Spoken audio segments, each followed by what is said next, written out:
할렐루야. 오늘 예배에 오신 여러분들을 환영합니다. 우리 오늘 말씀 제목 같이 읽어보겠습니다. 시작. 주의 길을 준비하는 자. 오늘 말씀은 침례 요한에 대한 말씀이에요. 침례 요한이 예수님의 길을 예비했어요. 우리도 예수님의 길을 예비하는 거예요. 나한테 그러는 게 아니라 다른 사람에게. 오늘 말씀 같이 읽어봅니다. 누가복음 3장 1절에서 6절 교독합니다. 디베르 황제가 통치한 지 15해 곧 본디오 빌라도가 유대의 총독으로 헤롯이 갈릴리의 분봉왕으로 그 동생 빌립이 이두레와 드라고니 지방의 분봉왕으로 루사니아가 아빌레네의 분봉왕으로 가야바가 대제사장으로 있을 때 하나님의 말씀이 빈들에서 사가랴의 아들 요한에게 임한지라. 요한이 요단강 부근 근처에 각처에 와서 죄 사함을 받게 하는 회개의 세례를 전파하니 광야에서 외치는 자의 소리가 있어 이르되 너희는 주의 길을 준비하라. 그의 오실 길을 곱게 하라. 모든 골짜기가 메워지고 모든 산과 작은 산이 낮아지고 굽은 것이 곧아지고 험한 길이 평탄해질 것이요 모든 육체가 하나님의 구원하심을 보리라 함과 같으니라. 아멘. 오늘 말씀은 누가복음인데요. 누가복음은 역사가예요. 누가가 기록했는데 역사가야. 그래서 이 누가복음 처음에 보면요, 굉장히 역사적으로 쫙 써요. 오늘 말씀 같은데도 어느 시대 때 쫙 나오죠. 그리고 또 누가는 사도행전도 기록했어요. 사도행전을 쫙 기록한 거 보면 역사적인 앞뒤를 맞춰서 쫙 해나가는 걸 볼 수 있어요. 그리고 누가는요, 의사기도 했어요. 그래서 사도 바울이 사도행전 전도여행을 할 때 로마까지 같이 따라가요. 주치의가 돼가지고 항상 옆에서 사도 바울을 보좌해요. 이렇게 해서 누가가 기록한 이 말씀인데요. 오늘 말씀에서는 예수님께서 공생애하기 전에 먼저 오신 침례 요한에 대한 얘기예요. 침례 요한이 딱 임하기 전에 하나님의 말씀이 오늘 임하는 것이 포인트인데 하나님의 말씀이 어느 곳에 임하는가 1절 봐요.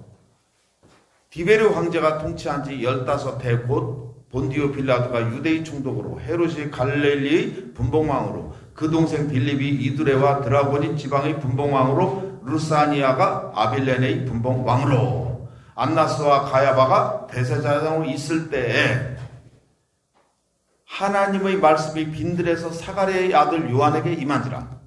하나님 말씀이 우리가 볼 때는 왕, 황제, 높은데 이런 데에 임하였는데 왜 빈들에서 침례 요한에게 임하냐고요. 하나님 말씀은요, 이 세상 거하고는 관심이 없다는 거예요. 이 세상은 자기들의 욕심으로 막 하지만 하나님의 말씀은 빈들에서 가난한 곳에서 낮아진 곳에 하나님의 말씀이 임해요. 그래서 이 위에 있는 이 사람들을 한번 쭉 볼게요. 디베리오 황제가 통치한 지 15해 이렇게 했죠. 디베리오 황제는 누구냐면 로마의 2대 황제예요. 그러면 그 전에 로마도 몇백 년 있었잖아요.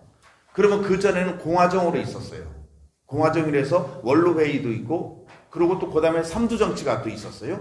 1차 삼두정치, 2차 삼두정치 하면서 그 다음에 황제가 돼요. 황제가 되면서 이때부터 로마는 더욱더 강력해지면서 몰락의 길을 또 걸어가요. 강한 독재는 처음에는 멋있어 보이지만 결국에는 무너지게 돼 있잖아요. 그래서 디베리오 황제, 이건 2대 황제. 1대 황제는 옥타비아누스라고 그래요. 2대 황제는 디베리오 황제. 그리고 유명한 5대 황제가 누구냐면은 5대가 네로 황제예요.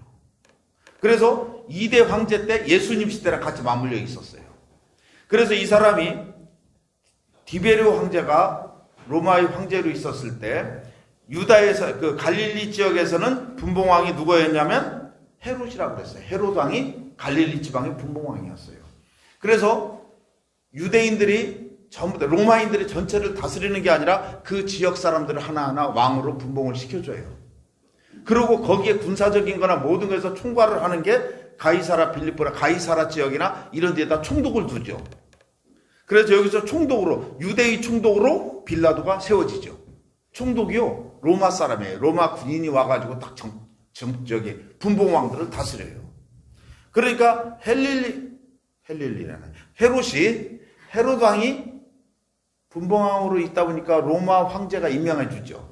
그러니까 헤롯 왕이 어떻게 해야 되겠어요? 로마 황제한테 잘 보여야죠. 잘 보이기 위해서 갈릴리 지역에서 큰 도시 이름을 디베리아 황제니까 디베리아 황제의 이름을 기리기 위해서 도시 이름을 그 사람 이름으로 다시 변경해서 새 도시를 만들어요. 지도 한번 띄워봐요. 보면은 여기 보면 동그라미 쳐놓은 게 있죠. 디베리아. 그래서 이 갈릴리 바다를 디베리아 바다라고도 하죠. 그래서 이게 헤로드 왕 때 아부하느라고 이렇게 한 거예요. 그래서 이렇게 해놓고 또 그 다음에 2절에 보면 안나스와 가야바가 대사자장으로 있을 때 그랬죠.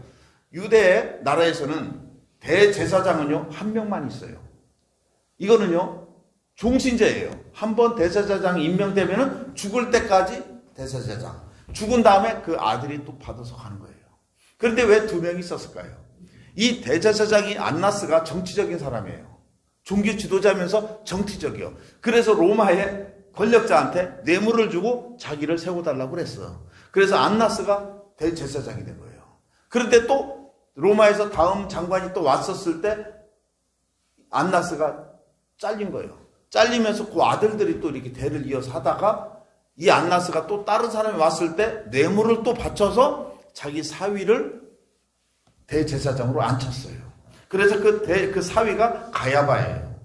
안나스와 가야바 둘이서 대제사장 역할을 해요. 그리고 폐위를 했었어도 안나스는 항상 뒤에서 후견인으로 유대에서 큰 정치 세력을 누리고 있었어요.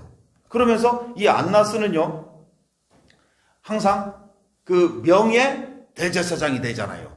죽을 때까지 대제사장이라고 부르는 거야. 그래서 예수님께서 십자가에서 돌아가시기 전에 잡혀갔을 때 첫 번째 어디로 끌려가요? 대제사장한테 가서 심판을 받죠. 재판받는데 안나스한테로 가요. 요한복음 18장 13절에 먼저 안나스에게로 끌고 가니 안나스는 그의 대제사장인 가야바의 장인이라. 자, 그러니까 안나스에게 먼저 가서 재판을 받고 24절 보세요. 안나스가 예수를 결박한 그대로 안나스가 먼저 보고 그 다음에 진짜 대제사장한테 보내는 거예요. 대제사장 가야바에게로 보내니라. 대제사장이 둘인 시대가 됐어요. 그러니까 정치적으로 종교적으로 다 이렇게 막 그런 때 아무 소망이 없었을 때 그런 때 뭐냐면 빈들에서 요한에게 말씀이 임했다고 그랬어요. 하나님 말씀이 이런 시대에 빈들에서 사가랴의 아들 요한에게 임한지라. 빈들에서 임했어요. 높은 사람, 부자 이런 데서 임한 게 아니라 빈들에서. 말라기 선지자 이후에 400년 동안 선지자가 안 나타났어요. 유다에는.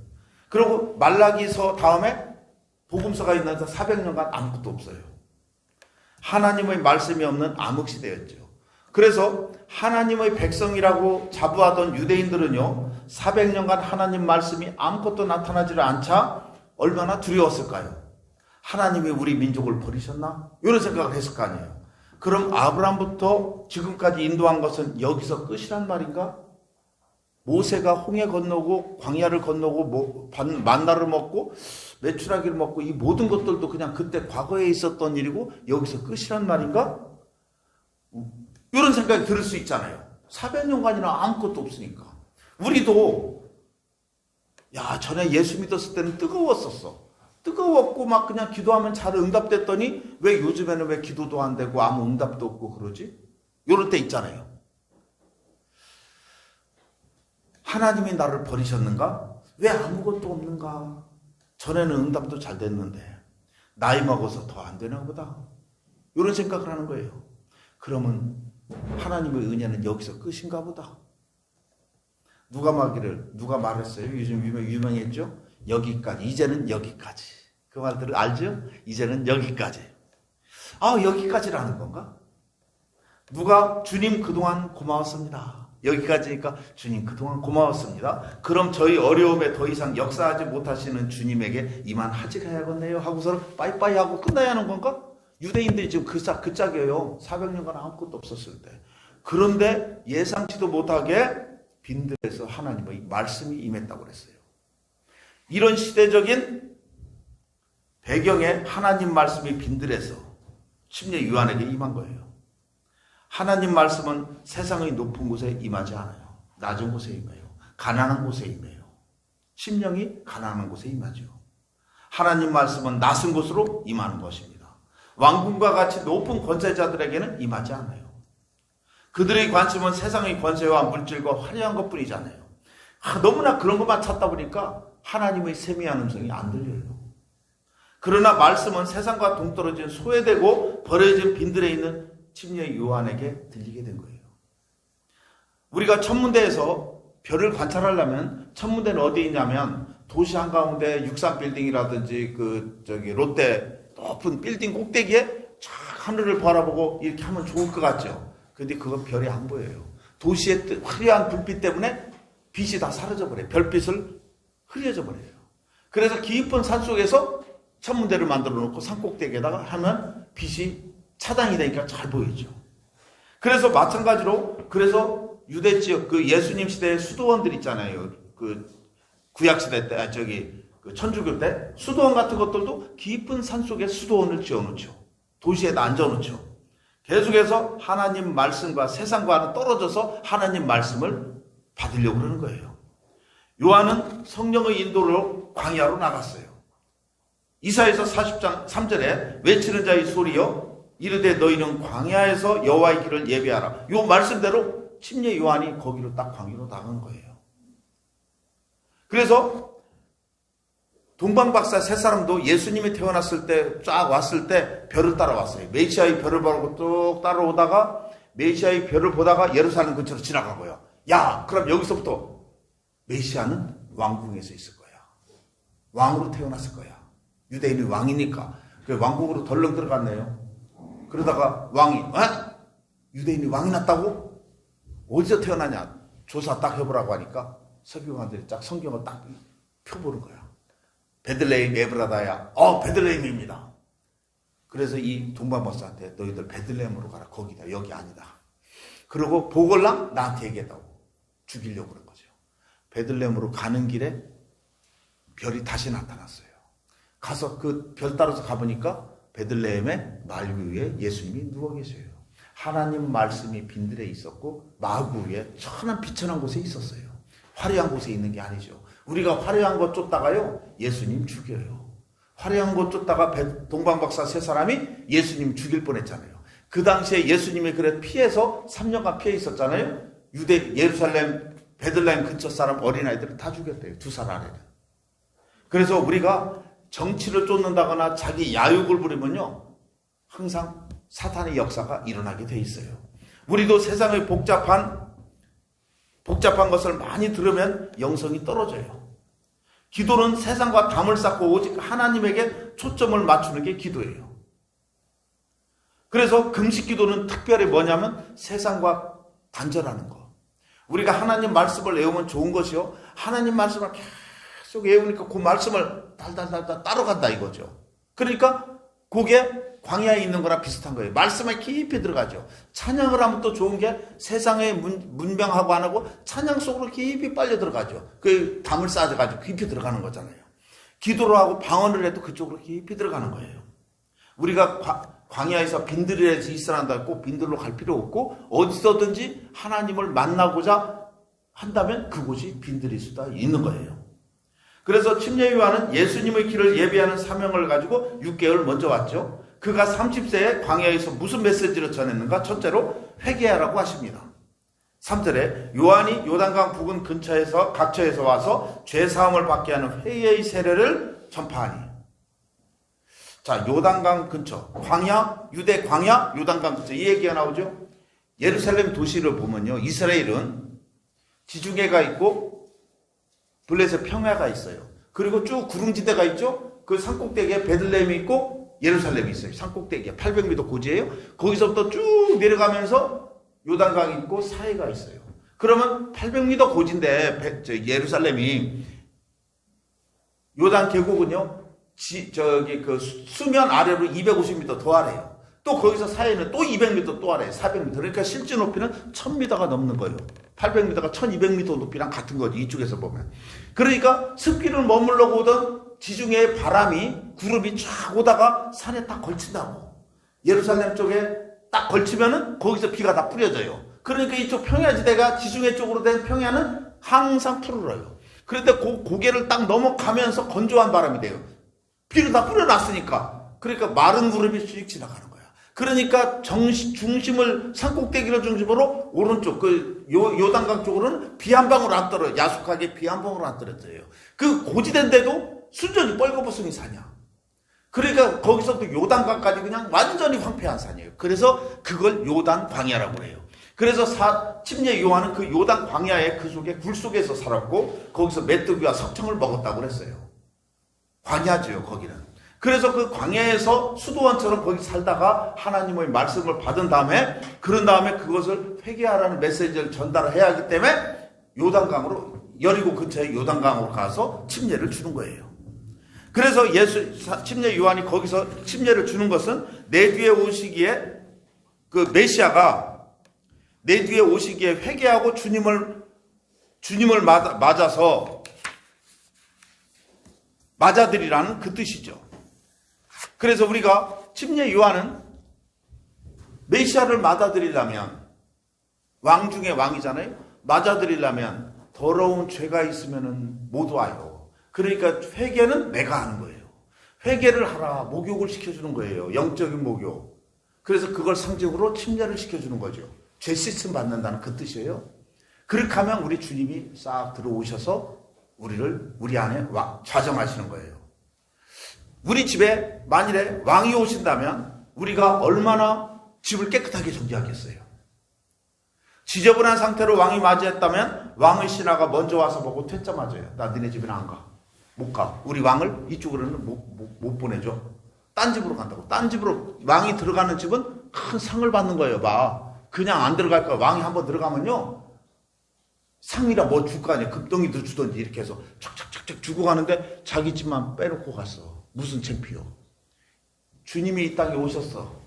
전부 다 회개한 자들에게는 우리 주님이 다 들어왔어. 근데 회개하지 않은 사람에게는 주님이 못 들어가는 거예요. 무슨 창피고 우리에게는 주님이 다 들어왔잖아요. 회개하라 할 때 우리가 회개하고 주님을 맞아들였잖아요. 그래서 회개하라고 했을 때 우리가 회개를 한 거예요. 자, 그래서 이는 선지자 이사야의 책에 쓴 바 광야에서 외치는 자의 소리가 있어 이르시되 너희는 주의 길을 준비하라. 그의 오실 길을 곧게 하라. 이미 광야에서 외치는 자의 메시지는 이미 600년 전에 예수님 탄생 600년 전에 이사야 선지자를 통해서 예언된 말씀이 그대로 침례 요한이 하고 있는 거예요. 너희는 주의 길을 예배하라. 주의 길을 예배하는 방법은 다른 게 없어요. 회개하면 되는 거예요. 물로 침례를 받아야 돼요. 순종하고 하는 거예요. 회개할 때 성령이 역사해요. 회개는 내가 하는 거죠. 영적인 청소는 내가 하는 거예요. 왕이 자기 집에 온다고 했을 때 내가 청소 안 하면 안 오듯이 내가 청소하는 거예요. 그 집에 그러면 싹 들어가시는 거예요. 청소는 잘 해놓고 맞이해야죠. 그래서 회개하라고 한 거죠. 그의 오실 길을 곧게 하라. 왕이 오실 길. 예수님이 내 안으로 쑥 들어오도록 곧게 하라. 회개해놔라. 죄는 딱 막고 있는 거잖아요. 죄 때문에 못 들어와. 들어올래야 요리 피하고 저리 피하려도 다 막혀 있어요. 죄로. 그래서 회개하지 않는다면 메시아는 들어올 수가 없어요. 그래서 주의 길을 곧게 하라. 주의 길을 곧게 하려면 무엇을 해야 하냐면 주님이 오시는 길을 막고 있는 것이 무엇인가? 주님의 메시아가 제일 싫어하는 게 뭐예요? 죄잖아. 하나님이 제일 싫어하는 게 죄잖아요. 그 죄를 하나님은 거룩하신 분이기에 함께 할 수가 없는 거예요. 그래서 자신의 죄를 회개하면 주님이 들어오신다 이거죠. 이제 바로 뒤에 메시아가 오시기에 주님을 받아들일 수 있도록 회개하고 준비하라는 거예요. 그래서 길맞이 사자로 요한을 보낸 거예요. 예수님 오신다 하면서 침례 요한이 먼저 가서 너희들 회개하고 기다려라 그 얘기예요. 왕이 올 때 저리 비켜라 하는 하인이 맨 앞에 가잖아요. 그러면 전부 다 모든 사람이 고개 숙이고 땅에다 머리 박고 있잖아요. 서울 북쪽에 벽제라는 곳이 있어요. 벽제. 중국에서 사신이 오면 벽제를 통해서 와요. 벽제를 통해서 오면 중국에서 오면 맨 앞에 있는 사신의 얍잡이가 있어요.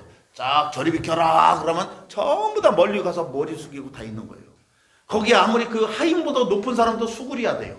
왜냐하면 그 사신의 대사로 그 앞에 길잡이로 왔잖아요. 사신은 중국의 황제의 명을 받고 왔잖아요. 그러니까 다 수그리는 거예요. 침례 요한이 바로 그 역할을 하는 거예요. 맨 앞에 가서 길 비켜라 그러는 거예요. 그 앞에 있는 어떤 높은 사람이라도 전부 다 무릎을 꿇고 머리 숙여야 돼요. 그래서 하인들도 그때는 능력이 있죠. 권세가 있는 거예요. 그 길비카라는 하인들도. 침례 요한이 왜 그 권세가 있었을까? 능력이 있었을까? 그에게 하나님의 길을 예비하는, 메시아 예수님의 길을 예비하는 예비사자로서 예수님의 능력이 그에게도 있는 거예요. 그 능력이 부여되어 있는 거예요. 그를 죽인다거나 그를 못하게 한다면 그 뒤에 있는 왕, 만왕의 왕 예수님을 방해한 거랑 똑같은 거죠. 그래서 마태복음 14장 2절에 보면 그 신하들에게 이르되 이는 세례 요한이라 그가 죽은 자 가운데서 살아났으니 그러므로 이런 능력이 그 속에서 역사하는 도다 있더라. 침례 요한이요, 능력이 있었어요. 능력이 나오는 거야. 길예비 사자에게도 그런 능력을 줘요. 우리가 전도를 할 때요, 우리가 전도를 하면 예수님의 이름으로 우리가 전도를 하죠. 전도를 할 때 사람에게 딱 가서 말을 할 때 우리에게도 능력이 있어요. 예수님의 능력이 나에게 전가되어 있죠. 그러면서 기적이 일어나고 우리가 어떤 때는 아픈 사람을 위해 신방 갔을 때는 병이 나고 막 그래요. 그런 능력이 나가는 게 우리에게 길예비 사자로서 우리가 역할을 할 때 그 능력이 확확 나와요. 전도할 때 그런 능력이 나오는 거예요. 그래서 우리가 대통령이 어디를 가면 대통령의 경호실에서 대통령의 권세를 가지고 미리 딱 가서 전부 다 준비하잖아요. 그 권세 대단히 세요. 거기에 거부하면 쏴 죽여도 괜찮은 거예요. 왕의 권세를 갖고 경호원들이 움직이는 거기 때문에. 둘째로, 그러면 삶이 변화돼요. 회개하면 삶이 변화돼요. 어떻게 변화되냐? 5절 보세요. 모든 골짜기가 메워지고 모든 산과 작은 산이 낮아지고 굽은 것이 곧아지고 험한 길이 평탄해질 것이요. 자, 회개하면 굽은 길이 곧게 돼서 주님을 맞아들이면 모든 골짜기가 메워지고, 자, 그런 인생의 변화가 되는 거예요. 모든 골짜기가 메워진다는 건 뭐예요? 회개함으로 주님이 오시면 골짜기처럼 인생의 험한 곳이 평탄하게 되는 거예요. 인생을 살면서 보면 골짜기에 빠진 분들 있잖아요. 골짜기가 앞을 가로막고 있는 사람들 있잖아요. 이거 도저히 내가 건너갈 수 없는 골짜기가 있죠. 이스라엘 백성들이 도저히 출애굽해가지고 갈 수 없는 홍해가 있잖아요. 그 골짜기잖아요. 근데 우리 주님이 그걸 건너가게 해주잖아요. 광야, 그것도 도저히 건너갈 수 없는 골짜기 같은 거예요. 근데 우리 주님이 그걸 또 건너가게 해주잖아요. 우리에게 있어서 인생을 살아가는 데 있어서 나에게 죽을 병과 같은 골짜기를 좀 만났어. 이거 건너가게 해준다니까. 우리 주님을 만나고 의지하고 나가면요. 도저히 경제적으로도 이거는 나 망하는 거야. 이거는 내 이면 끝난 거예요. 그럴 때 그걸 갖고 기도하고 주님을 의지하고 막 나가면 그 골짜기가 쑥 메워져요. 그래서 우리는요, 예수 그리스도를 믿는 사람은 그런 기적의 연속의 사람들이에요. 그 기적 때문에 여지껏 앉아 있었고, 저도 지금 여기 서 있지만은 지난 과거에서 이 골짜기가 메워지지 않고 거기서 빠졌더라면 나 여기 서 있지도 못할 사람이에요. 수없는 그런 과정을 겪어서 온 거예요. 이스라엘 백성들이 유대 여기까지 올 때까지는 수없는 홍해도 건너고 광야도 건너고 진짜 죽을 것 골짜기 같은 것을 건넜기 때문에 왔잖아요.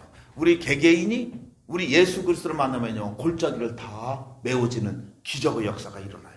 그래서 시편 40장 2절, 나를 기가 막힌 웅덩이와 수렁에서 끌어올리시고 내 발을 반석 위에 두사 나의 걸음을 견고하게 하셨도다. 나를 기가 막힌 웅덩이와 수렁에 지금 빠져있고 앞에 길이 막혀있는데 끌어올리셔요. 우리 주님을 만나면 그런 것을 체험하게 돼요. 깊은 골짜기에 빠져나올 수 없는 상황에서 주님은 우리를 그냥 싹 빼내줘요. 우리가 일을 하다가 큰 골짜기 같은 것이 막고 있다면 내 힘으로는 도저히 할 수 없죠. 그때 주님께 기도하면 그 골짜기가 메워져 버려요.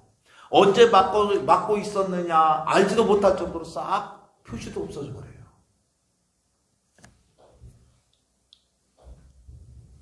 우리가 그 골짜기를 그냥 건너가게 되는 거예요.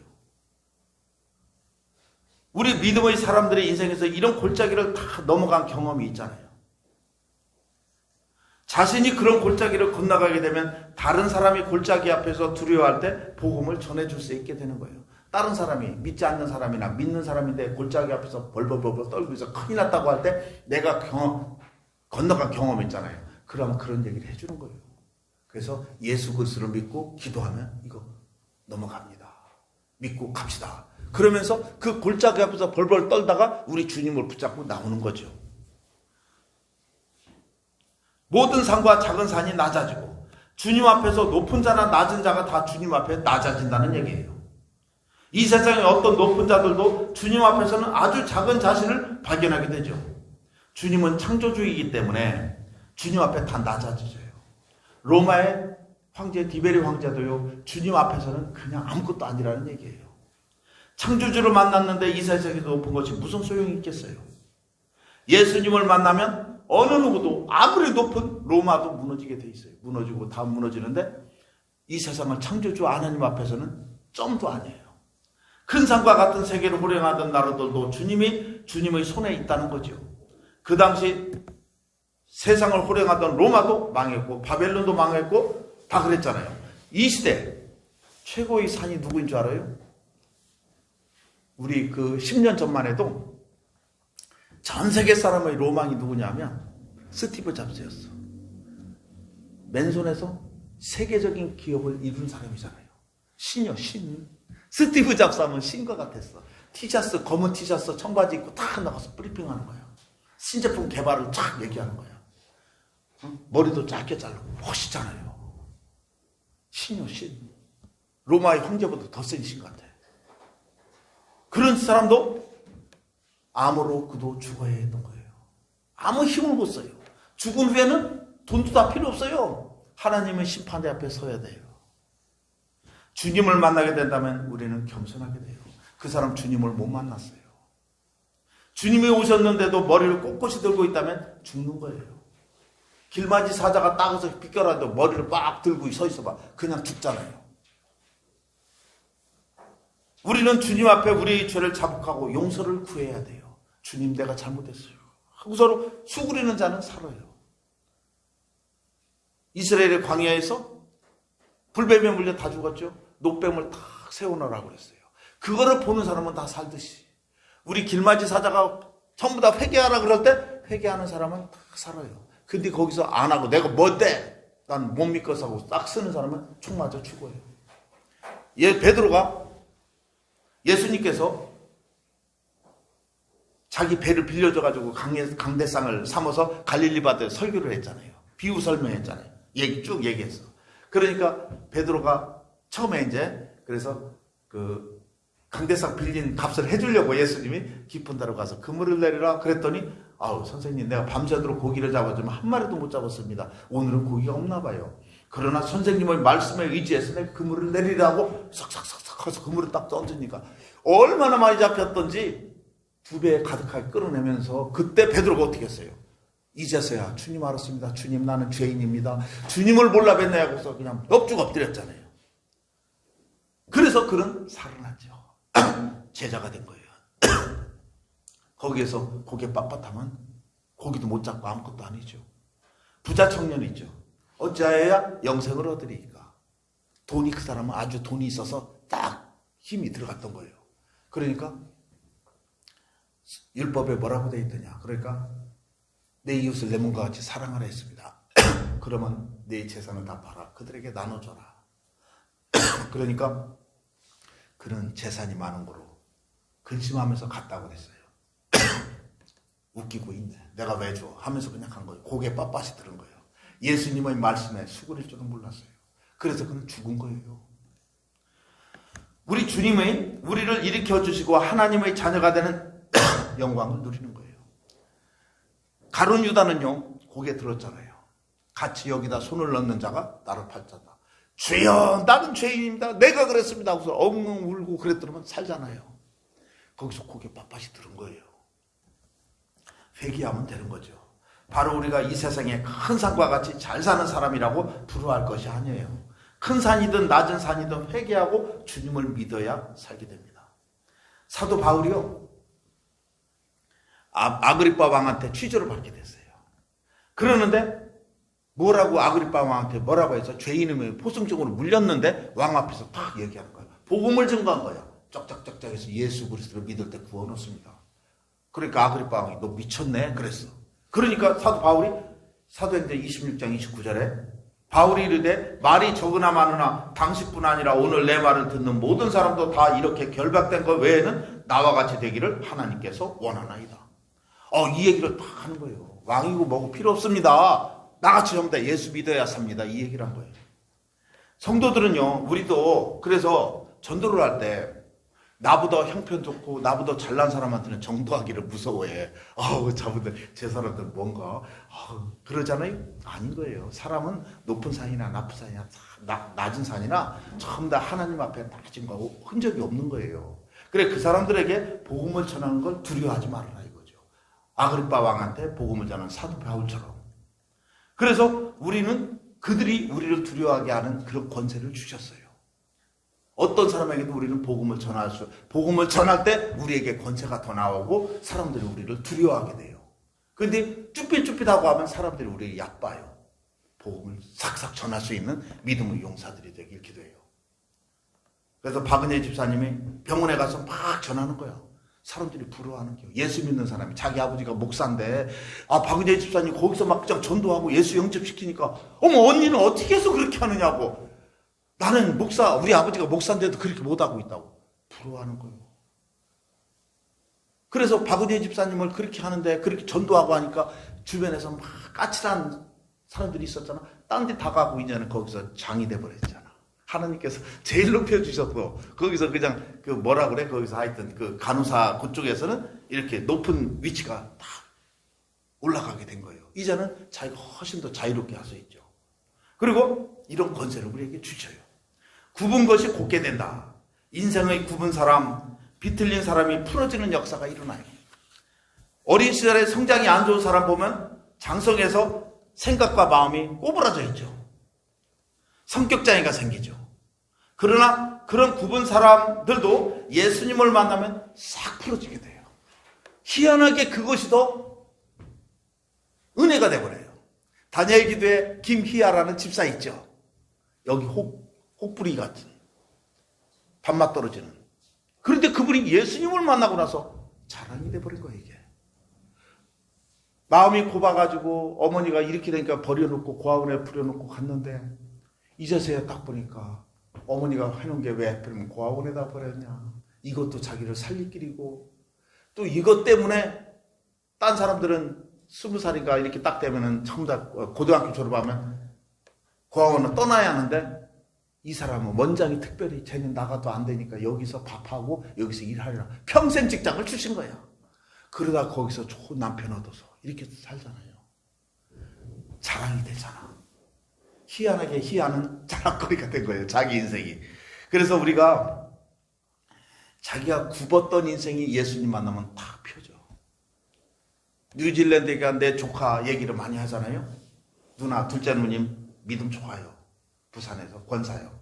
그 아들이 두 아들이 있어요. 두 아들 낳자마자 아버지가 술 먹고 음주운전에 걸려가서 즉사했어요. 그러니까 둘째 아들이요. 공부 잘했는데 고등학교 3학년 때 졸업하고 신학대학 그 고신 거기로 들어갔어요. 그래서 흰도산 기도원에 갔어. 선생님이 이제 그쪽 그 교회 학교가 아니라 그 교회 선생님이 흰도산 기도원 딛고 갔나 봐. 거기 가서 기도굴에 다 들어가라더래. 거기 들어가서 막 했대. 기도를 했대요. 그러면서 막 울었대. 하나님, 왜 나에게는 아버지를 일찍 돌아가시게 해가지고 나는 먹고 싶은 거 못 먹고 입고 싶은 거 못 입고 그렇게 하게 했어요. 나 왜 이렇게 했어요? 막 그랬대. 그랬더니 속에서 소리가 탁 들리더래. 내가 네 아버지다. 그러면서 막 엉엉 울고 거기서 막 울은 겨 그냥 우리 주님을 만난 거예요. 그러면서 굽었던 마음이 싹 풀리는 거예요. 큰 아들은 거기 안 풀렸는데 둘째 아들은 풀렸어. 그래서 이마 목사가 돼가지고 뉴질랜드에 가서 목회를 해요. 이게 풀려야 돼요. 굽은 마음이 풀어져야지 역사를 하는 거예요. 그게 만약에 계속 그것이 상처로 있어봐요. 사역을 못해요. 우리가 항상 이 세상 살아가는데 나에게 있어서 굽은 거 상처 있으면요 깨끗이 치유하는 거는 예수 그리스도의 보혈의 빛밖에 없어요. 주님을 만나게 되면 다 부러지게 돼 있어요. 그리고 한손 마른 사람도 꼬부라졌잖아요. 예수님을 만나면서 펴지잖아요. 38년 된 병자도 꼬부라졌잖아요. 근데 예수님 만나서 펴지고 혈루증 여인도 꼬부라진 인생이죠. 근데 예수님 만나면서 펴지는 거예요. 모든 사람이 예수님 만나면 다 풀어져 버려요. 자, 그리고 험한 길이 평탄하게 된다 그랬어요. 인생길이 험한 길로 들어간 사람이 주님을 만남으로 평탄하게 돼요. 이스라엘 사람들이 출애굽할 때 험한 광야를 지날 때 평지처럼 건넜다고 그랬어요. 주님이 안아서 건넜다고 그랬어요. 그래서 우리가 예수 그리스도를 만나면 험한 길이 평탄하게 돼요. 여지껏 지나온 길은 험하였지만 뒤돌아보면요, 하나님의 은혜로구나. 요즘에 제일 뜨는 게 은혜 그리고 광야 두 가지가 최고 떴어요 요즘에. 그래서 셋째로, 우리가 침례 요한처럼 순종하면 모든 사람이 하나님의 구원을 보게 된다는 얘기예요.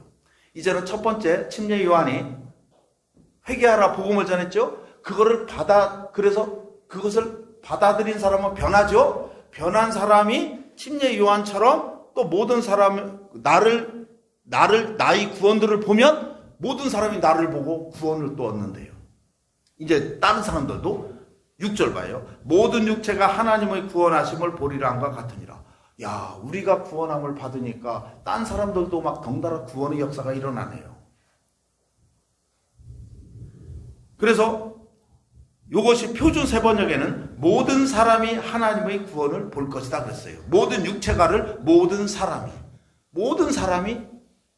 하나님의 구원을 본다는 거예요. 예수님이 오시자 병든 자들이 치료됐잖아요. 죽은 자가 살아나고 굶주린 자가 먹을 것을 먹게 되고, 나인성 과부의 아들이, 죽은 아들이 살아나고, 수르보니게 여인의 딸에서 귀신이 쫓겨나가고, 모든 육체가 구원을 얻었죠. 사람 사는 맛이 나죠. 그러니까 예수님이 가는 곳마다 사람들이 인상이네를 막 이루고 막 구름대처럼 몰려다니는 거예요. 이런 기적을 보고 주변 사람들이 자신의 죄를 회개하고 쫓아오고 나도 예수 믿자고 막 몰려드는 게 이 역사예요. 초대교회의 모습. 이 시대에도 교회에서도 그 일을 해야 하는데, 이 일을 세상의 문명이 더 잘해. 이제 병원이 더 잘하고, 병원이 잘하고 다 잘하네. 그러니까 이제 교회에서 할 일이 없네요.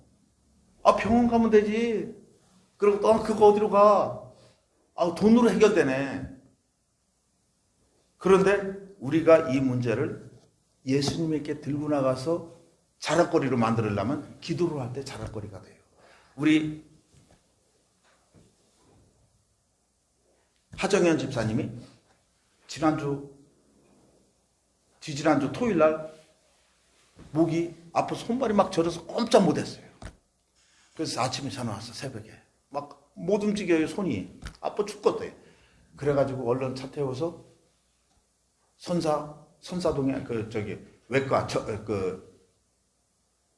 신경정형외과 갔어요. 신경외과 딱 가니까 후종 인대 경화증, 이거 큰 다행 중 불행입니다. 불행 중 다행입니다. 그래. 조금 더 늦게 왔었으면 사지마비 되면 끝나는 겁니다. 빨리 충남대 의대병원 가라고. 충남대 의대병원 가서 다음 주 월요일날 딱 가니까 거기서 또 이거 큰일 났습니다. 이제는 여기서 의사들이 목에다 쇠를 박아야 합니다. 쇠를 박으면 로봇가 되는 거야. 딱 굳어져가 이렇게 되는 거야. 그러니까 이제 하정현 집사님이 난 여기서 못합니다. 아는 거는 서울대병원밖에 없어. 그냥 서울대병원으로 가겠다고 하고 딱 거절하고 나왔어. 그러는데 우리는 서울대병원으로 알았어 이제. 그러는데 딱 같이 병원에 갔다가 오니까 서선교사님이 딱 아침 낮에 오후에 네 분이 여기 차 타고 이렇게 기다리고 있어. 어쩐 일이에요? 그러니까 여기 오고 싶어서 왔을 때. 그럼 들어오세요 잠깐. 그래서 하정현 집사님 같이 기도합시다. 우리 집에 들어와서 그 서선교사님하고 그 얘기를 쭉 했더니, 아니 그거 서울대병원 아니에요. 연세 세브란스입니다. 강남으로 가세요. 그래. 툭 나와 말이. 왜 그래요? 아니 거기로 가야 합니다. 그래. 야, 그러나 그때부터 이제 우리 헷갈리는 거예요. 서울대병원이 더 좋지 강남 세브란스보다. 그런데 또 조금 이따 그날 저녁에 지난 주일날 왔었던 네 분이 있잖아요. 그분이 이제 오늘 김장하느라고 서울 갔어요. 그분이 또 김승환 집사님이 나랑 이제 기도회를 해서 기도를 하다가 그 얘기를 했어요. 그랬더니 자기 부인이 연세 세브란스 간호사였대. 거기로 가야 돼요. 글로 가면 그거 돼요. 그래. 이상하다. 그리고 다음날 또 내 양이 또 왔어요. 그 공부하는 사람 딱 와서 하는 말이 이동수 롯데마트에 있는 이동수 형제님 딱 오더니 그 얘기했더니, 그건 연세 세브란스예요. 전부 다 똑같이 연세 세브란스. 그래서 연세 세브란스를 아버지가 오셔서 동생이랑 와서 여기서 갔잖아요. 딱 가니까 아니 거기서 각서 쓴 거예요. 뭐냐, 처음 진찰받는 그쪽에서 담당 의사를 정해주는 데를 무조건 가야 하는 거래. 근데 정형외과, 신경외과잖아요. 그런데 신경이 아니라 거기서는 외과, 정형외과 그쪽 파트에서 딱 맡게 된 거예요. 그러니까 놀래버리잖아요. 이거 정형외과는 아닌데 신경인데 왜 그 엄한 데로 가가지고 나 어떻게 또 병신 만들려고 그러나. 상당히 힘들었대요. 그래도 할 수 없이 사인을 하고 울면서 사인한 거야. 그리고 내려왔어. 와가지고 우리하고도 얘기하는 거예요. 그랬는데 그랬대. 그러더니 집에 가서 가만히 그 사람 석경수 교수가 이제 담임 댕겨 쳐보니까 이 사람이 보통 사람이 아니네. 신경외과의 거장이네. 정형외과에서 신경이 같이 따라붙는 거야. 유명한 사람이 거기서 딱 있는 거야. 그래가지고 마음이 평안한 거예요. 다음 주 월요일 날 내일 오후 2시 반에 만나는 거예요. 그래서 하나님이 이상하게 이렇게 하나님의 구원함을 이렇게 인도해요. 신기하게 인도해요. 기도할 때 그러니까 그냥 아프니까 막 전화 오고 막 기도하고 막 그러니까 요즘 저녁 기도 맨날 와. 안 아플 때는 안 오더니 아프니까 와. 이제 지금부터 이제 계속 올 거예요. 그래서 하나님한테 우리 하집사님 어디다 쓰시려고 그러는가? 나는 내 마음에 하집사님 영어 잘하자. 영어 선생이잖아요. 영어를 어디다 어린아이들을 위해서 쓰고자 하는데 어떻게 해야 하는가 했더니 서울에서 오신 네 분 있잖아요. 그 여집사님이 아이들이 3명인데 정철 어학원 영어 선생이요. 간호사이면서 영어 애들을 다 그걸로 가르친겨. 영어로. 그러니까 딱 둘이 딱 해놓으면 여기 방방 여기다 해놓고 애들이 오잖아요. 그러면서 정철 어학 되는 거예요. 여기 원어민 발음이 나오잖아요. 그러니까 딱 맞는 거지. 하나님이 다 준비해 놓으신 것 같아요. 그래서 하나님이 우리가 하나하나를 그런 식으로 인도해 놓으셔요. 기도의 종으로 만들어 놓으시고 이런 기적을 보면 주변 사람들이 자기의 죄를 회개하고 막 쫓아와요. 그리고 나도 예수 믿자고 막 오게 되는 거예요. 모든 육체가 하나님의 구원하심을 보리라. 그동안 아담 이래로 마귀로 인해서 우리의 육체에 매어서 질병과 먹을 것과 죽음으로 고통을 당하였는데 주님을 만남으로 인해서 하나님의 새로운 피조물로 변하게 되는 거예요. 이 세상의 환경에 흔들리지 않는 새로운 피조물이 된 거죠. 하나님 나라에서 새로운 삶이 펼쳐지는 거예요. 주님이 부활하실 때 제자들에게 하신 말씀 중 첫 마디가 평안하뇨 그랬어요. 진짜 우리는 아빠를 만난 거예요. 진짜 아버지를 만난 거예요. 하정인 집사 진짜 아버지 만난 거예요. 이 세상의 아버지는 거기까지 서울대 그 병원에 가라면 거기까지 따라가 준 것이 아버지고 진짜 하나님 아버지가 의사와 모든 걸 주장하시는 분은 진짜 하나님이셔요. 그분은 나를 영원히 보호해 주시는 분이시죠. 나이를 먹었다고 손을 놓는 것이 아니죠. 항상 언제나 내 편이셔요. 여러분들하고 똑같은 아버지가 다 있잖아요. 절대 하나님 아버지는 우리를 버리지 않으셔요. 시편 118편 6, 7절 한번 읽습니다. 같이 시작. 여호와는 내 편이시라. 내가 두려워하지 아니하리니 사람이 내게 어찌할까. 여호와께서 내 편이 되사 나를 돕는 자들 중에 계시니 그러므로 나를 미워하는 자들에게 보응하시는 것을 내가 보리로다. 영의 구원이 있으므로 우리의 삶에서 구원이 점진적으로 이루어져요. 영적 구원이 이루어지면 그 다음에 육신적인 거, 경제적인 거, 인격적인 것이 구원이 서서히 막 뒤집어지게 돼 있어요. 건강 이런 것이 해서 우리를 힘들게 했던 문제들이 하나 해결돼요. 우리를 골탕 먹였던 것들이 하나하나 없어져 버려요. 구렁텅이들이 없어지고 아까 말했던 쭉 있잖아요. 굽은 것이 펴지고 막 그래요.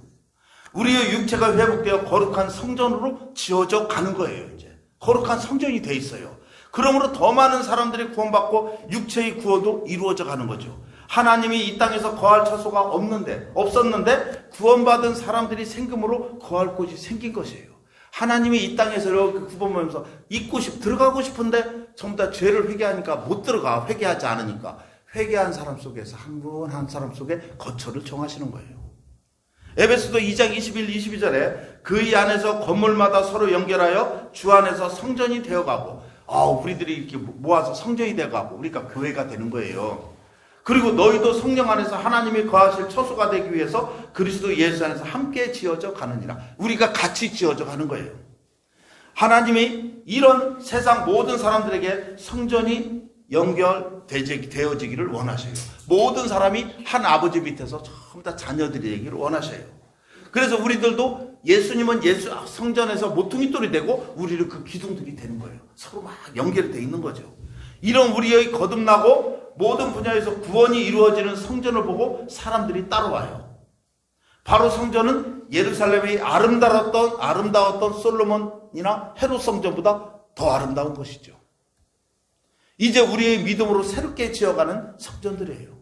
우리의 육체도 점점 구원을 이루어가는 모습을 이루어가면서 거룩한 성전은 커져갑니다. 하나님의 거하실 처소가 많아지죠. 하나님은 이 땅에 거하실 곳을 찾고 계세요.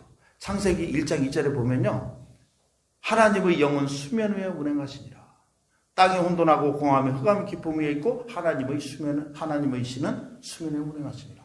이 세상에 어떤 사람들이 전부 다 혼돈하고 공함에 흑암이 있는 사람들에게는 못 들어가요. 거기서 하나님의 신은 배회하고 있어. 그래서 그들에게 회개를 촉구하고 예수 그리스도 보혈의 피를 딱 얘기를 해주면 그들이 믿고 딱 된 다음에 하나님의 신이 쑥 들어가요, 그 속에. 그래서 그가 성전이 또 되는 거예요.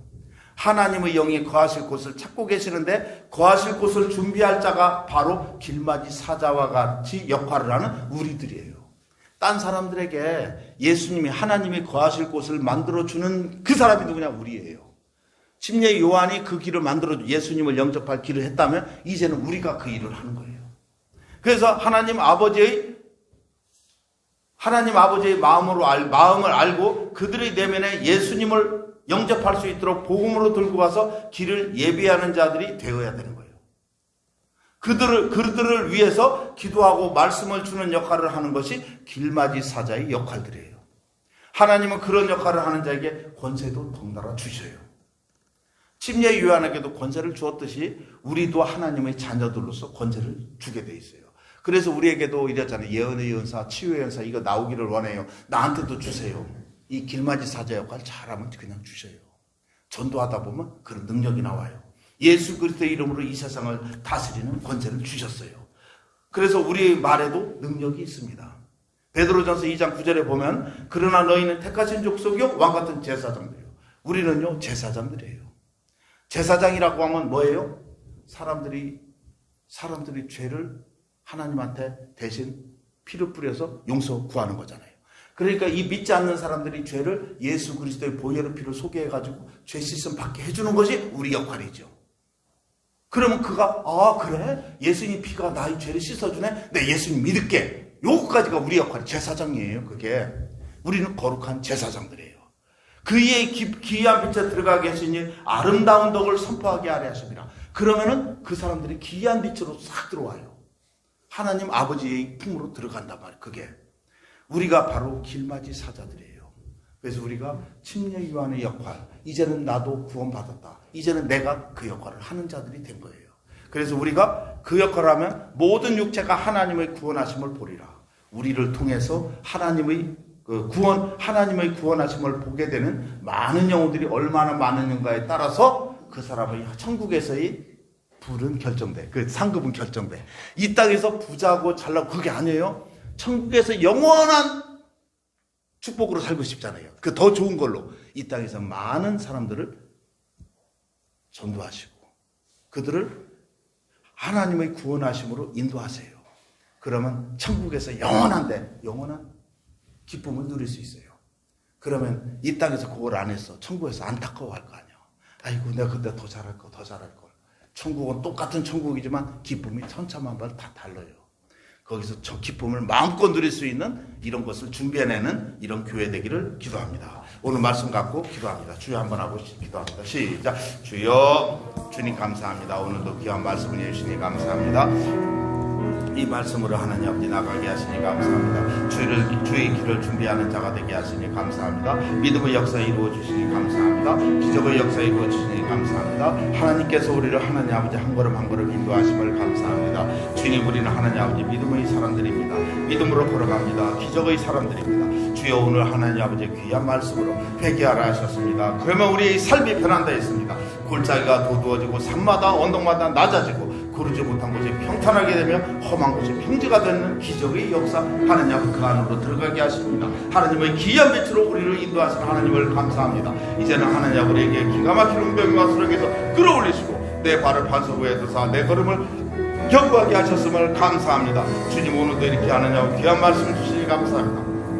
우리가 말씀을 전도하는 데 순종하면 침례 요한과 같이 순종하면 모든 사람이 하나님의 구원을 보게 됩니다. 우리를 통해서 하나님의 구원이 널리 하나님 아버지 이렇게 더욱더 많아지고 그들의 하나님 아버지 하나님의 성전이 서로 이어져서 하나님 나라를 더욱더 쌓아나가는 놀라운 역사 이루어지기를 간절히 기도드립니다. 오늘도 하나님 아버지 귀한 말씀 주시기 감사합니다. 우리가 주의 길을 준비하는 하나님 아버지 이런 역할을 충실히 해나가는 하나님의 상급을 받는 주의 종들이 될 수 있길 기도드립니다. 예수님 이름으로 기도드립니다.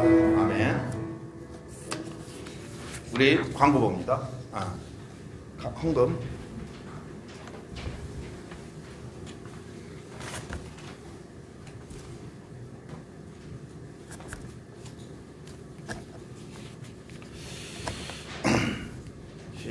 예수님께서 부유한 자로서 가난하게 되심은 나를 부유하게 하기 위해서 값을 치르신 것입니다. 그러므로 나는 부유한 자가 되었습니다. 이제 나는 가난할 수 없음을 선포합니다. 하나님이 나의 아버지시니 나는 부족한 것이 없습니다. 나는 아브라함의 복을 상속받았습니다. 나는 모든 일에 언제나 넉넉하여 모든 선한 일을 하기에 좀도 부족함이 없습니다. 아버지께 나의 모든 수입의 11조와 헌금을 드립니다. 내게 주시는 은혜와 풍성한 공급에 감사하며 기쁨과 믿음으로 드립니다. 심는 사람에게 씨앗을 공급하시고 나의 양식을 공급하시는 하나님께서 풍성한 수확을 거둘 수 있게 하고 의의 열매를 증가시킬 것을 믿습니다. 나는 주는 사람이 되었으므로 하나님께서 환경과 사람들을 통하여 후이되어 꼭꼭 누르고 잘 흔들어 넘치게 하여 제게 안겨줄 것을 믿습니다. 말씀에 약속하신 대로 제게 주시는 은총과 번영에 감사드립니다. 저희 모든 필요의 공급자가 되시며 제 생명과 삶과 재물의 주인 되신 예수 그리스도의 이름으로 기도합니다. 아멘. 광고 봅니다. 우리 4번에 우리 그 세대전 지방의 총회, 우리 이제 목회자들 총회예요. 이번 주 목요일 날 11시에 있어요. 그리고 6번에 보면 지난 처음 교회에 등록한 김승환 이지혜 집사님 가정 환영합니다. 오늘 서울로 올라갔어요. 그때 주한이, 예한이, 하준이 자녀들이 있어요. 저기 뒤에 사진 찍어 놓은 게 있어요. 보시고 기도해 주시고 함께 하나님 나라를 키워나가는 귀한 도의자로 쓰임받을 수 있길 기도합니다. 그리고 기도 제목에 보면요. 두 번째, 하정현 집사님 후종인대 경화증 완치를 위해 기도해 주시기를 바랍니다. 월요일 2시 반에 강남 세브란스 병원 석경수 교수 만나서 기적의 역사 일어나길 기도해요. 우리 홍명희 사무장이랑 같이 올라가요. 거기 가가지고 SRT로 딱 가면 그 옆이래. 왜냐면 이게 목이라 자가용 같은 데로 가면 충격 먹으면 또 힘들대요. 그래서 KTX 타면 또 멀잖아요. 그래서 바로 이렇게 해서 대전에서 SRT 타고 갈 수 있길 기도해요. 그래서 거기서 주는 그 진통제를 이렇게 먹으니까 많이 안 아픈 거예요. 충남대까지 많이 아팠는데 이거는 많이 없어요. 이제 아픈 거는. 그 대신에 여기가 이제 옛날 교통사고 나서 그 대학교 다닐 때 군인 가기 전에 그 새벽 기도할 때 사도들 태우고 가잖아요. 통영에서 앞바다 쪽에서 막 돌다가 팍 넘어졌대. 그래서 바다에 빠져 죽을 뻔했는데 의식을 잃었대요. 그때 경찰차가 와서 했는데 수술을 하고 그때 한데 그 수술 흔적 때문에 이런 문제가 있었고 그 자리라고 하더라고. 그래서 하나님께서 하나님 일을 하다가 한 거 하나님이 더 세게 하라고 하나님께서 다시 또 회복시켜 줄 줄로 믿어요. 자, 우리 그 다음에 우리 4번째 국가를 위해서 기도해요. 하나님의 세우신 나라로 이번 대선을 깨끗하게 선거를 치루어서 좋은 대통령이 세워지길 기도합니다. 그러면 오늘 제가 축도로 예배를 마칩니다. 지금은 우리 주 예수 그리스도의 은혜와 성부 하나님의 사랑과 성령의 교통하심이 지금 예배에 참석하신 모든 이들의 머리 위에 지금부터 영원토록 함께하기를 축원드리옵나이다. 아멘. 자, 우리 오늘 전도하는 거 간단히 합니다. 1분 10초 메시지라고 그래. 10초. 사람을 딱 만나면 딱 그러는 거예요. 사람을 딱 만나면 탁탁 끝내야 하잖아요. 교회 다니셨죠? 딱 그냥 던져버려. 그러면 다니든 안 다니든 그냥 붙잡혀요. 그러면 전에 초등학교 때 다녔었어요. 근데 지금 안 다녀요. 근데 추석 때 명절 때 집에 가시죠? 간대. 자, 가시면은 여러 형제들이 다 왔는데 한 명이 안 왔어요. 그럼 어머니 아버지의 마음은 누구에게 있을까요? 아는 사람에게 있습니다. 하나님의 마음은 우리 집사 형제님의 마음속에 항상 형제님을 마음에 하나님이 품고 계십니다. 빨리 오십시오. 우리 주님이 기다리고 계십니다. 그렇게 하는 거 그거 간단하잖아. 그러면 가야겠네 여기 온단 말이죠. 그래서 그냥 짧게 10초예요. 10초. 길게 하면 또 안 돼. 이걸로 하려면 구원 상담 카드 하려면 이거는 의자에 앉아서 차분히 하는 거예요. 응? 때로는 이렇기도 하고 저렇기도 하고 다양한 모습으로 합니다. 우리 하나님께 영광의 박수 드립니다.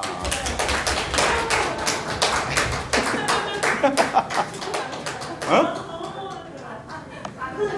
10초 마음에 들어?